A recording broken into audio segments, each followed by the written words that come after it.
மராட்டிய மாநிலம் புனேவில் வெளுத்து வாங்கிய கனமழையால் நகரமே வெள்ளக்காடாக மாறியது.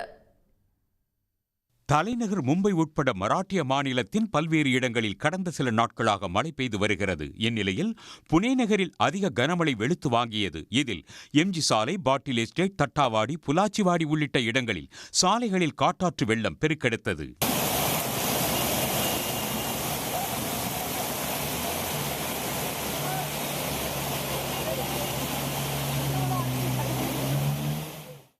சாலையோரம் நிறுத்தப்பட்டிருந்த இருசக்கர 4 சக்கர வாகனங்கள் வெள்ளத்தில் மூழ்கும் அளவுக்கு வெள்ளப்பெருக்கு ஏற்பட்டது. தாழ்வான இடங்களில் உள்ள வீடுகளுக்குள் தண்ணீர் புகுந்து மக்கள் பெரும் பாதிப்புக்கு ஆளாகினர். கனமழையால் நகரின் பெரும்பாலான இடங்களில் மின் விநியோகம் பாதிக்கப்பட்டது. இந்த நிலையில் அடுத்த 48 மணி நேரத்திற்கு புனேவில் மிக கனமழைக்கு வாய்ப்புள்ளதாக வானிலை மையம் எச்சரித்துள்ளது. இதனிடையே கோவாவின் பல்வேறு இடங்களிலும் பலத்த காற்றுடன் மழை கொட்டி தீர்த்தது. குறிப்பாக தெற்கு கோவாவில் மழை வெளுத்து வாங்கியதால் சாலைகளில் தண்ணீர் பெருக்கெடுத்தது.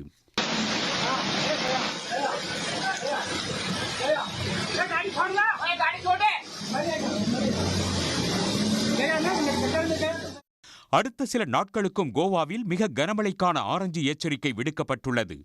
இதனிடையே கேரளாவின் கண்ணூரில் கொட்டிய மழையால் குப்பம் பகுதியில் தேசிய நெடுஞ்சாலையோரம் நிலச்சரிவு ஏற்பட்டு போக்குவரத்து பாதிக்கப்பட்டது. உடனுக்குடன் செய்திகளை தெரிந்து கொள்ள சன் நியூஸ் பெல் ஐகானை கிளிக் பண்ணுங்க.